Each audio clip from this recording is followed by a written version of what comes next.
저는 오늘 설교를 준비하면서요, 그림 하나를 좀 준비를 했습니다. 어떤 분이 그린 그림이냐면 한 180년 전에 그린 그림이에요. 180년 전의 그림인데, 추사 김정희 선생님이 글씨만 잘 쓰는 줄 알았는데 그게 아니라 이제 그림도 좀 잘 그리시는 분이었다고 그럽니다. 그래서 그 당시에 이제 문인의 대표적인 모습은 그림하고 글을 같이 잘 할 수 있어야 진정한 문인 화가다라는 인정을 받았다고 그래요. 그래서 시가 있고 그 다음에 그림이 있는 그 시서화라고도 이야기를 하더라고요. 이 그림을 한 장 제가 준비를 해봤는데요, 한번 보여주시기 바랍니다. 이 그림이 이름이 뭐냐면 새한도입니다. 우리 교회가 새한교회라서 제가 새한도를 준비한 건 아니고요. 새한이라는 것은 새 및 한파 이런 얘기를 하잖아요. 한 해의 마지막, 그러니까 설 부근입니다. 그러니까 그때에 한이 추울 한자거든요. 그러니까 가장 추운 때라는 거죠. 새 및 한파처럼 그 가장 추운 날을 그린 그림이라는 겁니다. 이게 국보 180호로 지정이 되어 있는데요, 저기 보면 그림이 그렇게 화려하진 않습니다. 집 모양이 보이시죠? 그 나무가 한 4그루가 있습니다. 나무가 한 4그루가 있는데 겨울이니까요, 이게 겨울을 그린 그림이니까 그 나무가 화려하지도 않습니다. 여백이 많고요. 근데 가장 추운 그림, 추웠을 때 그린 그림이다라는 거죠. 이 그림을 그린 그런 배경이 좀 있습니다. 배경이 있는데요, 이 김정희 선생의 제자가 있었는데 이상적이라는 그 제자가 있었다고 그래요. 그런데 이 김정희 선생이 저 그림을 59세 때 제주도 유배를 가서 그렸다고 그래요. 그랬는데 이 제주도 유배 시절에 이 이상적이라는 제자가 통역관, 역관으로 이제 중국을, 청나라를 왔다 갔다 하는데, 청나라 연경, 지금 베이징이죠, 왔다 갔다 하면서 중국의 책을 갖다가 이 선생님한테 계속 공급을 해준 거예요. 원래 김정희 선생님은 책을 읽는 걸 좋아해가지고, 그러니까 이상적이 그 책을 보내주고 하니까 너무 고마운 거죠. 그래서 이상적에게 저 그림을 그리고 새한도를 그리고 옆에다가 글씨를 써서 그렇게 보냈다라는 그 이야기가 여기에 있습니다. 저기에 나와 있는 나무들은 무슨 나무냐 봤더니 이게 소나무하고요, 소나무하고 그 다음에 잣나무를 그렸다고 그럽니다. 잣나무. 왜 저 그림을 그렸느냐라고 그 옆에다가 글 쓰신 내용을 보니까 이런 부분이 있어요. 겨울이 되어서야 소나무와 잣나무가 푸르게 남아있음을 알게 된다. 한번 다음 사진 한번 보여주실래요? 이렇게 그림을 그린 다음에 옆에다가 이 이상적에 대한 고마움도 적고, 그리고 이 그림의 의미가 뭔지를 거기에 적어 놓으셨어요. 겨울이 되어야 소나무, 잣나무가 푸르는 걸 안다는 거죠. 여름이면 다 푸르러 보이죠. 하지만 새 밑에 가장 추운 그때에 푸르는 게 진짜 푸르는 건 아니겠는가, 이런 이야기를 하시는 거예요. 이게 무슨 말이냐면, 우리 김정희 선생님은 높은 관직에 있었거든요. 높은 관직에 있을 때는 다 친구 같고 다 그냥 좋은 사람들 같은데, 지금 제주도에 유배 가니까 오직 누구만, 제자 이상적 하나만 책 보내주고 그렇게 왕래를 한다는 거죠. 이 스승의 그림과 글을 받아든 이 이상적은요, 그걸 펴보고요 펑펑 울었대요. 전달해 주는 사람이 받은 다음에 펑펑 울면서 그 스승님에 대해서 자기를 그렇게 알아주니까 감사도 하고, 역관이어서 이제 중국에 가서 중국의 문인들과 많은 교류가 있었던 것 같은데요, 이 사람이 중국의 문인들한테 가서 이러한 이야기를 하고, 그때 추사의 명성은 중국에까지 명성이 자자했다라고 그래요. 청나라까지. 그래서 이 이야기를 들은 그 중국의 문인들이 그 옆에다가 종이를 대가지고 자기들도 한 수의 시를 적었다는 거죠. 사진 하나 더 보실래요? 그래서 이 그림이요, 원래 한 1m 정도 되는 그림이었는데 14m가 됐다는 거죠. 옆에다가 사람들이 격려와 응원의 그런 우리식으로 하면 메시지를 막 붙여준 거죠. 그래서 새한도는 1m짜리 그림이 14m가 되는 그런 일이 있었다라고 이야기합니다. 한 사람이요, 이 그림을 이렇게 평가했어요. 이것은 의리의 그림이다. 사실 소나무, 잣나무 그렇게 세밀하게 표현되지도 않았거든요. 근데 이 그림이 국보가 될 수 있었던 것은요, 그 180년 전에 김정희 선생님과 이상적의 서로를 향한 신뢰와 믿음이 이 그림 안에 고스란히 담겨 있기 때문 아닐까요? 그래서 이 그림이 의리의 그림이라는 거죠. 여러분, 믿음이란 무엇일까요? 믿음은 무엇일까요? 그것은 바로 하나님에 대한 우리의 신뢰입니다. 하나님을 믿으니 새 한 해 고통이 와도 견디며 소나무와 잣나무처럼 믿음을 보이는 것 아닐까요? 평탄할 때는요, 다 믿음 있어 보여요. 평안할 때는 모두 다 푸르러 보입니다. 하지만 참 믿음은요, 새 한 해 극한 상황에도 여전히 변하지 않는 것. 시련이 오고 환란이 와도 여전히 푸르른 잣나무, 소나무처럼 믿음은 변하지 않는 것, 그것이 진정한 참 믿음 아닐까요? 오늘 히브리 성경은요, 믿음의 선진들에 대한 이야기를 쭉 했어요. 아벨이, 또한 에녹이, 그리고 노아가, 아브라함이, 사라가, 이런 믿음의 사람들에 대한 쭉 이야기를 하다가 이제 이 믿음의 선진들에 대한 소개를 잠시 멈추고 이 사람들의 공통적인 특징이 무엇인가, 그것을 오늘 13절에서부터 16절까지 말씀하고 있다는 거죠. 믿음의 조상들에게도 일상에 어려움이 있었고 시련의 파도가 있었습니다. 그 속에서 이들은 어떻게 믿음의 일생을 살 수 있었을까요? 믿음의 일생을 살았던 이 사람들이 그 소유했던 그 믿음의 공통적인 특징, 그것이 무엇인지를 오늘 이 말씀을 통하여 우리가 함께 살펴보기 원합니다. 먼저 믿음의 일생을 살았던 이 믿음의 선조들이 보여줬던 공통적인 믿음의 모습은 무엇이냐? 믿음을 따라 이 사람들이 죽었다라는 겁니다. 이 사람들이 믿음을 따라 죽었다는 거예요. 히브리서 11장 13절 말씀은 우리에게 이렇게 이야기합니다. 이 사람들은 다 믿음을 따라 죽었으며.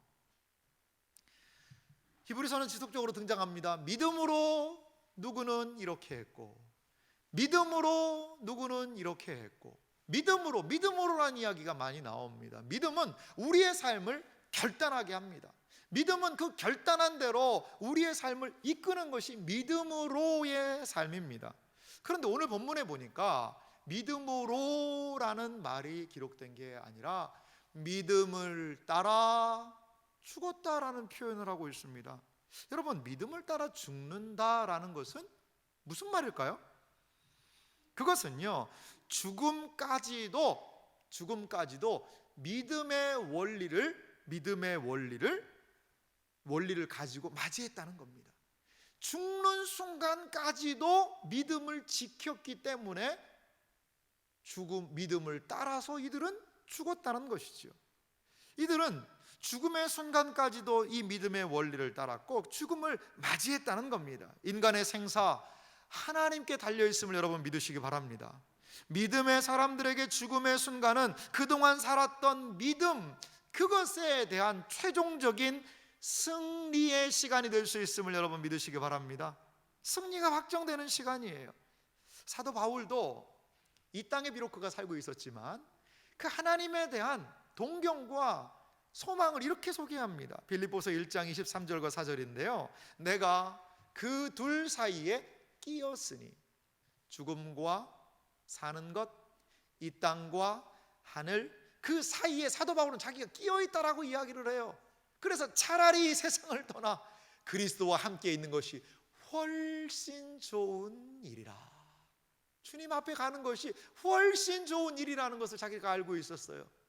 그런데 그는 말합니다. 그렇게 하고 싶으나 내가 육신으로 있는 것이 너희를 위하여 더 유익하리라. 사도가 이 세상을 살 수 있었던 것은 이 세상이 더 좋고 이 세상이 더 낫고 그것이 아니라 하나님께서 나에게 주신 사명이 있기 때문에 그 사명을 완수하는 그날에 나는 더 좋은 주님 앞으로 나아간다. 이것이 사도 바울의 믿음이었다는 겁니다.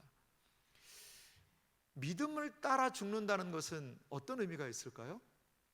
믿음을 따라 죽는 것은요, 믿음을 따라 사는 사람만이 믿음을 따라 죽을 수가 있는 것입니다. 매일 믿음으로 살았던 이유, 이 사람들이 어려움이 있고 시련이 있지만 믿음을 따라서 이들이 살 수 있었던 이유는 무엇일까요? 다시 한번 히브리서 11장 13절의 말씀을 좀 본문의 말씀을 살펴보면 그 뒷부분은 이렇게 얘기해요. 이 사람들은 다 믿음을 따라 죽었으며 약속을 받지 못하였으되 그것을 멀리서 보고 환영하며. 그들은요 약속을 받지 못했대요. 하지만 멀리서 보고 그 약속을 환영한 사람들이었다는 겁니다. 여러분, 아브라함을 생각해 보세요. 아브라함에게 하신 하나님의 약속이 무엇이었죠? 너에게 이 수많은 땅을 주겠다.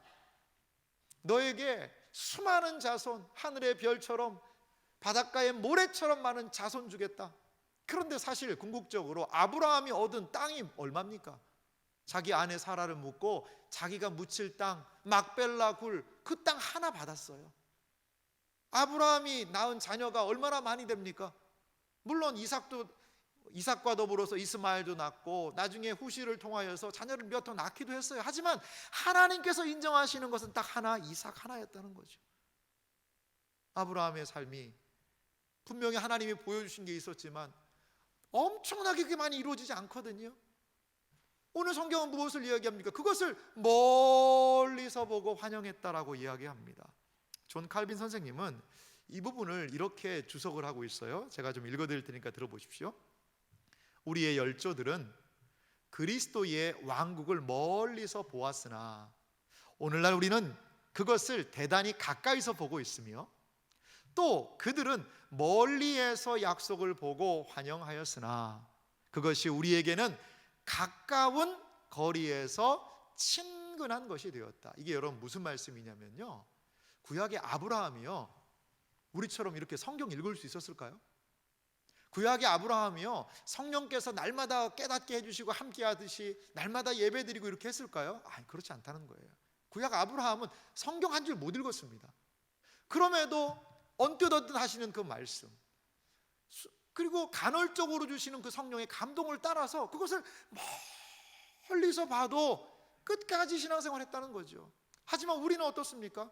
하나님의 뜻을 알 수 있는 하나님의 말씀이 있고, 기도할 때 우리를 감동시키시는 성령의 감동이 있고, 예배 드릴 때 우리를 깨닫게 하고 알게 하시는 성령 하나님의 역사와 매우 가까이 있는 것이 우리 시대라는 것이지요. 그래서 우리는 지금 가까운 거리에서 친근하게 하나님을 섬길 수 있는 그러한 우리 시대가 되었다는 겁니다. 그러면서 500년 전 성도들을 향하여서 존 칼빈이 이렇게 경고합니다. 계속 읽어보면요, 그들은, 이거 믿음의 선조들 얘기입니다. 죽음에 이르기까지 꾸준히 인내하였는데 오늘날 주께서 그렇게 많은 도움을 주시며 우리를 보존해 주시고 있는데도 우리가 신앙에 피곤해 있다는 것은 게으름의 죄가 얼마나 크다는 것을 깨달아야 한다.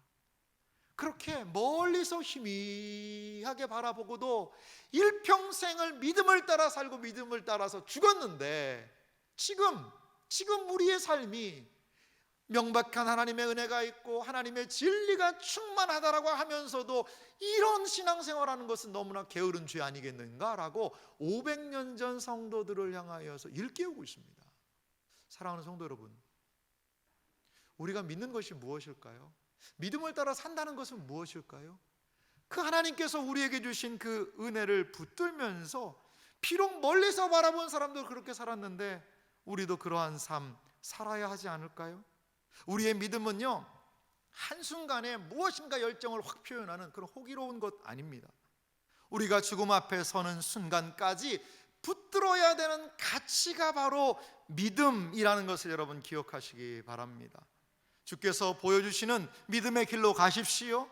우리에게는 확실한 하나님의 말씀이 주어졌습니다.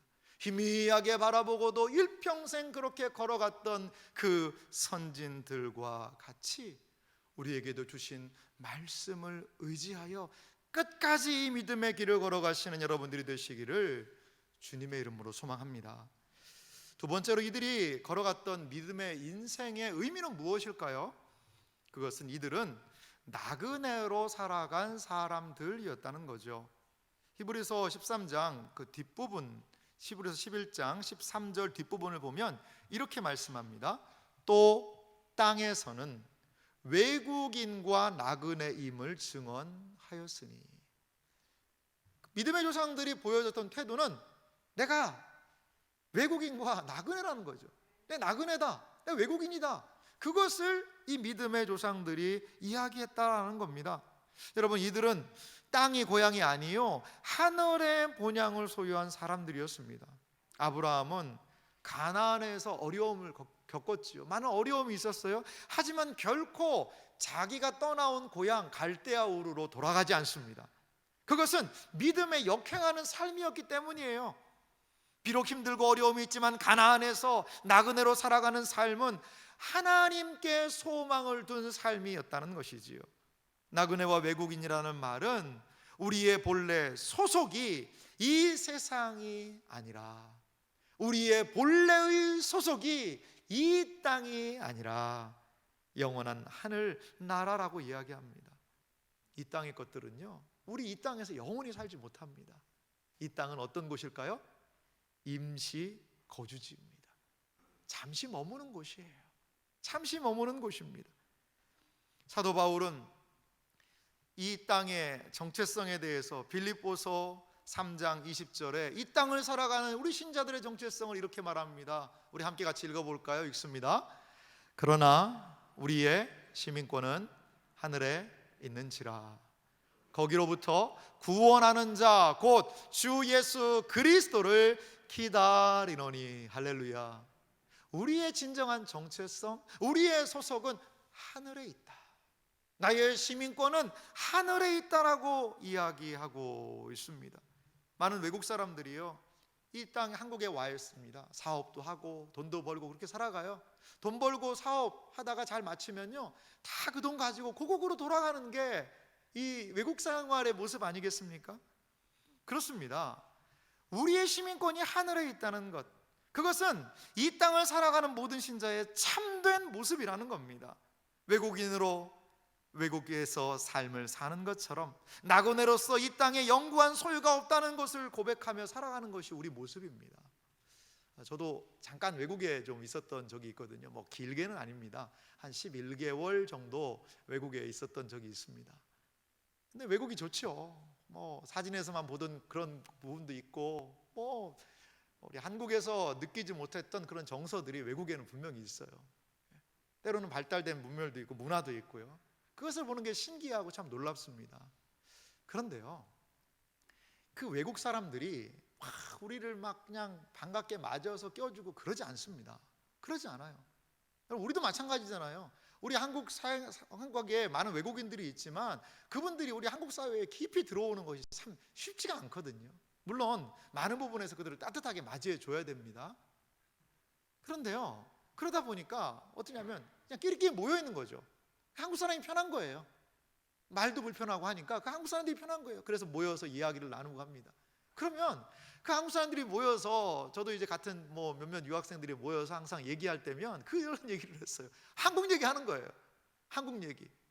제가 갔던 곳은요, 뭐 영국이었는데 거기는 저녁 7시만 되면요 가게 문을 다 닫아요. 그러니까 모여가지고 저녁에 하는 얘기 그거예요. 야, 한국이면 좀 치킨도 시켜 먹을 텐데, 떡볶이, 순대, 피자, 그런 거 진짜 먹고 싶다. 우리 한국 가면 이거 진짜 먹자. 그래, 이거 먹자. 이것도 해 먹자. 그러면서 한국에 가서 피자, 치킨 먹을 걸 얘기하면서 그 외국에서의 적적함과 어려움을 달랬던 그런 기억이 있습니다. 그래요.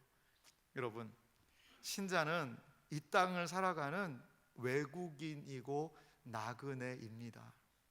우리는 이 땅에서 모든 것을 임시로 빌려 쓰고 있는 거예요.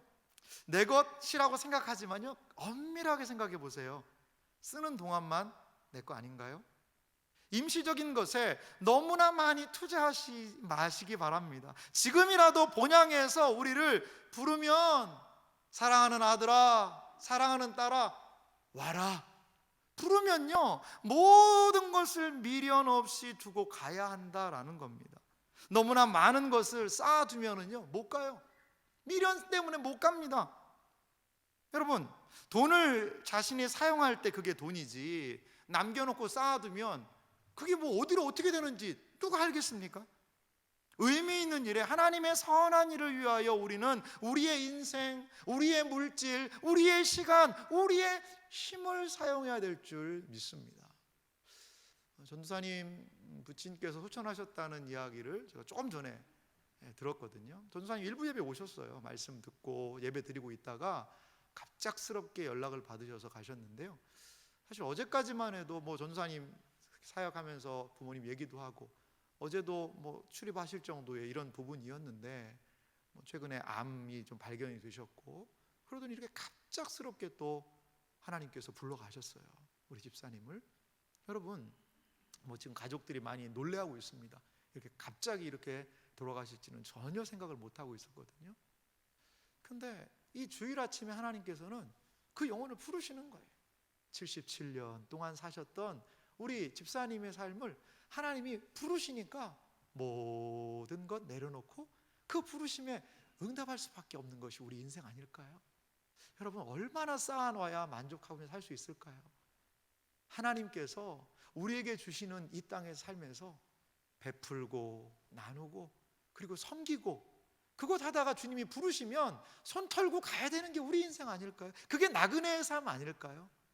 여러분, 돈 많이 벌어서 많이 쟁여놓고 나중에 자녀들에게 유산 주려고 너무 노력하지 마세요. 증여세가 너무 많아요. 증여세도 많고 선한 일을 위해서 정말 충분히 사용하다 가십시오. 아니 남아있다면 말이죠. 남겨놓으면 그 자녀들 그거 가지고 싸웁니다. 있을 때 베풀고 섬기고 나누고 하나님의 선한 일을 위하여 쓰임받을 수 있다면 얼마나 감사할까요? 이것이 바로 나그네의 삶, 외국인으로서 이 땅을 살아가야 하는 우리들의 모습이 아닐까 생각이 들어요. 마지막에 믿음의 인생을 살았던 이 믿음의 사람들의 공통적인 특성 세 번째가 있는데요. 그것은 이들은요 더 나은 본향을 찾는 사람들이라는 거죠. 나그네는 길을 잃어버릴 수 있지만 이 사람들은 길을 잃어버리지 않았어요. 이 믿음의 조상들은 삶에 분명한 방향성이 있었다라는 거죠. 오늘 히브리서 11장 15절부터 16절은 말합니다. 그들이 나온 바 본향을 생각하였더라면, 아브라함 같은 경우에 이 갈대아 우르 아니겠어요? 그러면 돌아갈 기회가 있었으려니와 16절 같이 한번 읽어볼까요? 함께 읽습니다. 그들이 이제는 더 나은 본향을 사모하니 곧 하늘에 있는 것이라. 아멘. 이들은 그냥 땅에 있는 고향으로 돌아가는 것이 아니라 더 나은 본향, 하나님 아버지의 집, 우리가 온 그곳, 우리의 진정한 출처, 더 나은 본향을 사모했는데 그것이 어디에 있었다고요? 하늘에 있는 것이다라고 이야기하고 있습니다. 여기 16절 말씀에 보면 사모하니라는 이 단어가 있습니다. 이 단어의 원어적인 의미를 보니까 어떠냐면 마음과 정신의 분투함. 그냥 아이고 뭐 죽어서 좋은 데 가면 좋겠다, 단순한 기대 바람이 아니라 분투함이에요. 그러니까 이 앞에다가 우리가 이 의미를 좀 살리자면 이제는 더 나은 본향을 간절히 사모하니, 정말로 사모하니, 오매불망 사모하니, 이런 막 수식어를 붙여야 이게 느낌이 좀 올 것 같아요. 사랑하는 성도 여러분,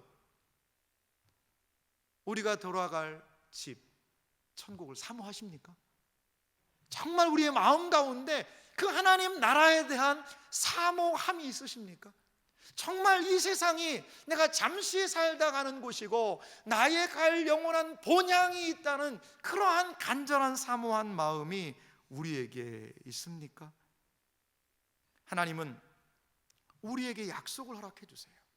그리고 믿음의 삶을 통하여서 우리에게 본향이 있다는 것을 알려주시고 그 본향을 향해 나아갈 힘과 능력을 주시는 분이 하나님이심을 여러분 믿으시기 바랍니다. 골로새서 말씀을 통하여 3장 1절과 2절에서 사도 바울은 우리에게 이렇게 말합니다. 그러므로 너희가 그리스도와 함께 다시 살리심을 받았으면 위의 것을 찾으라. 거기는 그리스도께서 하나님 우편에 앉아 계시느니라. 위의 것을 생각하고 땅의 것을 생각하지 말라. 신자는 이렇게 천국을 사모하는 사람, 이것이 바로 우리 신자들이라는 거지요. 더 나은 본향이 있다는 것을 기억하며 그 천국을 사모하는 것이 우리 신자들입니다. 땅의 것들에 분주하고 땅의 것들만을 사모하는 삶에서 우리는 눈을 들어야 합니다. 그리고 하나님께서 우리에게 허락하시는 놀라운 천상의 은혜를 맛보아야 한다라는 것입니다. 어떤 측면에서요, 이 세상은 너무나도 불공정한 것 같아요. 왜냐하면 어떤 사람은 태어났는데 태어나니까 아버지가 엄청난 부자예요. 뭐 재벌이에요. 대기업의 회장이에요. 그런 엄청난 부자의 집안에서 떡하니 태어난 사람이 있고, 어떤 사람은 태어나 봤더니 부모님이 너무나도 가난한 거예요. 그런 집안에 태어난 사람이 있다는 것. 여러분, 이 세상에는요, 아무리 그것을 맞춰주려고 하더라도 불공정하고 불공평한 그러한 부분들을 우리는 어떻게 이거 해소가 안 되는 겁니다. 그런데 너무나도 놀라운 것이 있습니다. 그것은 무엇이냐면, 이러한 상황에서 우리에게 믿음으로 말미암아 우리에게 돌아갈 본향이 있다는 것, 그것은요 얼마나 큰 위로가 되는지 몰라요. 불공정해 보이고 불공평해 보이는 땅의 삶이라 하더라도 우리에게 돌아갈 본향이 있다는 것은 은혜인 줄 믿으시기 바랍니다. 장차 우리가 돌아갈 본향에서 하나님은 우리가 이 땅에서 경험한 모든 불평등하고 불공정하고 답답했던 상황을 온전히 그 하늘에서 우리의 본향에서 위로해 주시고 해결해 주실 줄 믿습니다. 이것이 더 나은 본향을 찾는 우리들의 믿음입니다. 본향을 찾는 자들에게 주님이 주시는 위로가요, 16절 하반절에 이렇게 소개되어 있습니다. 이러므로 하나님이 그들의 하나님이라 일컬음 받으심을 부끄러워하지 아니하시고 그들을 위하여 한 성을 예비하셨느니라. 이 세상에 살아가는 나그네들은요 잘 인정받지 못합니다. 외국 사람 인정받지 못하죠.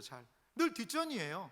하지만 하나님은 나그네와 같이 비참을 사는 사람들을 향해 내가 너의 하나님이다, 이것을 정말 당당하게 말씀해 주시는 분이라는 거예요. 한번 설명을 드리면요, 이렇게 한번 생각해 보세요. 자녀들이 여럿 있어요. 자녀들이 여럿 있는데 한 아들은요 성공했습니다. 잘 나갑니다. 출세했습니다. 그러면 아버지가 얼마나 어깨가 그냥 막 올라갈까요? 저 사람이 내 아들이요 라고 아마 너무 자랑스러울 거예요. 근데 한 아들은요 사업도 안 돼요. 일마다 뭐가 안 돼요. 늘 아버지한테 돈 달라고 그래요. 힘들고 막 어려움이 있어요. 그리고 어떤 때는 뭐 막 사채를 끌어다 썼는지 사채업자 피해서 막 도망다니고 집에도 안 들어와요. 그런 아들을 보면서 저 아들이 내 아들이요, 저 사람이 내 아들입니다라고 자랑스럽게 아버지가 이야기하기는 쉽지 않을 거예요. 그런데 이 땅을 살아가는 우리가요 참 하나님 뜻대로 살지를 못하잖아요. 잘. 하나님께서 내가 너의 하나님이다 라고 이야기하실 때 때로는 야, 너 그렇게 힘들게 하고, 마치 축구 경기에서 상대방 골에다가 골을 넣어야 되는데 이 골을 우리 골대에 넣는 거예요. 자살골 넣는 거예요. 자살골 인생 막 자살골만 넣어요. 그러니까 난 너무나도 막 분노하고 화가 나고, 내가 널 그렇게 구원시켜가지고 은혜 줬는데 그 인생이 날마다 자살골 넣는 것 같이 그렇게 실패하고, 야, 나 너 하나님 되기 진짜 부끄럽다. 내가 하나님이 그렇게 하지 않으시겠다는 거예요. 나그네고 외국인이고 때로 슬퍼하고 때로 넘어지고 연약해 보이고 초라해 보이는 삶이라 하더라도 오늘 하나님께서는 무엇을 말씀하고 계십니까? 하나님이 그들의 하나님이라 일컬음 받으심을 부끄러워하지 아니하시고, 우리 하나님은 우리의 하나님이 되시는 것을 자랑스럽게 여기시는 분임을 믿으시기 바랍니다. 믿음을 갖고 믿음의 길을 걷고 때로 넘어지고 실패한다 하더라도 사랑하는 딸아, 사랑하는 아들아, 내가 네 하나님이다. 끝까지 가라. 그러면서 그 주님께서 우리에게 예비하신 것이 있다라는 겁니다. 예수님은 요한복음 14장 2절과 3절에서 우리에게 이렇게 권면해 주고 계세요. 내 아버지 집에 거할 곳이 많도다. 그렇지 않으면 너희에게 일렀으리라. 내가 너희를 위하여 거처를 예비하러 가노니 가서 너희를 위하여 거처를 예비하면 내가 다시 와서 너희를 내게로 영접하여 나 있는 곳에 너희도 있게 하리라. 사랑하는 성도 여러분, 예수님은 우리를요 하나님 아버지의 우리의 진정한 본향으로 인도해 주시는 분이심을 여러분 믿으시기 바랍니다. 삶에서 넘어짐이 있죠. 삶이 버겁죠. 어떻게 이 삶을 감당해야 될까? 어떻게 내 삶은 마무리될까? 두려움도 있습니다. 하지만 여러분, 우리의 삶의 본향으로 인도하시는 예수 그리스도의 뒤를 따라 끝까지 본향을 향해 나아가는 우리들이 되기를 간절히 소망합니다. 순례자의 노래라는 그 찬양이 있지 않습니까? 저 멀리 배는 나의 시온성, 오 거룩한 곳 아버지 집.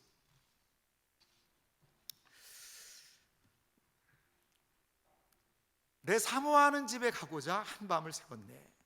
저 망망한 바다 위에 이 몸이 상할지라도 오늘은 이곳 내일은 저곳 주 복음 전하리. 아득한 나의 갈 길 다가고 저 동산에서 편히 쉴 때 내 고생하는 모든 것 모든 일 주께서 하시리. 빈들이나 사막에서 이 몸이 상할지라도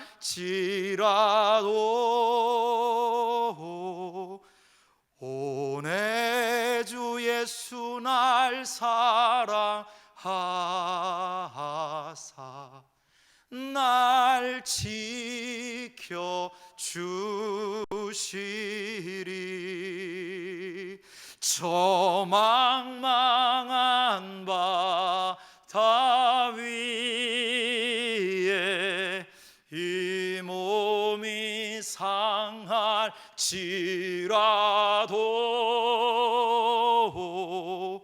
오늘은 이곳 내일은 저곳 주 복음 전하리. 사랑하는 성도 여러분, 이것이 이 땅을 살아가는 우리들의 진정한 모습이라고 오늘 성경은 우리에게 소개하고 있습니다. 수많은 믿음의 사람들의 공통점, 그들은 나그네로서의 삶, 믿음을 따랐던 삶, 영원한 본향을 바라보며 그러한 삶을 사는 사람들임을 우리 기억하시기 바랍니다. 사랑하는 성도 여러분, 좋은 것은 시간이 걸립니다. 좋은 것은 시간이 걸린다라는 외국의 속담이 있더라고요. 믿음은 기다릴 줄 아는 것입니다.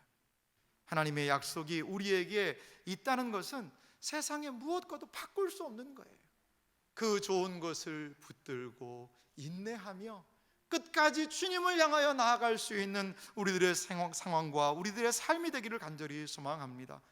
비록 이 세상에서 만나는 수많은 상황으로 인해 우리의 믿음이 흔들릴 때도 있습니다. 삶의 어려움이 다가오고, 하지만 결국 우리가 붙들고 있는 그 믿음은 우리를 본향으로 인도할 줄 믿습니다. 그리하여 우리가 하나님의 말씀에 대한 확신을 가지고 끝까지 인내하며 좋은 것들을 얻는 본향을 향하여 나아가는 그러한 그리스도인들이 되시기를 주님의 이름으로 축원합니다.